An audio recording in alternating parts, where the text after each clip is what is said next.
It's been a weekend now since Kinder Morgan served protesters on Burnaby Mountain with legal papers. But from the looks of their camp, it's hard to tell. Supporters braved monsoon weather to drop off supplies and firewood for the soggy campers.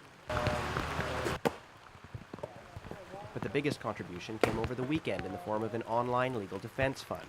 Shirley Samples is one of its organizers. I just kept getting all these private messages on Facebook of people wanting to give me their Visa numbers and asking me where they could send their cash.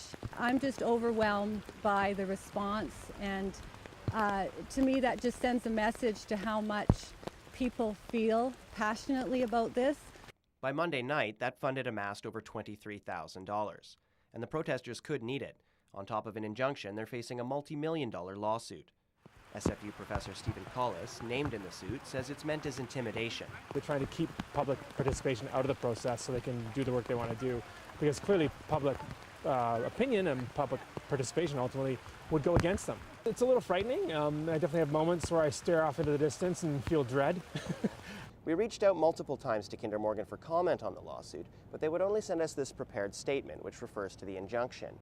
In it, they say they respect peaceful protest, but are mandated by the National Energy Board to do their survey work, and they say they're pursuing their legal options. As to the protesters, they don't seem deterred. I met with them last night and I did not see any fear. But all of that could change. No one we spoke with would say if they'd risk jail over the camp. The injunction is to be decided by Friday as the battle for Burnaby Mountain shifts to the courtroom.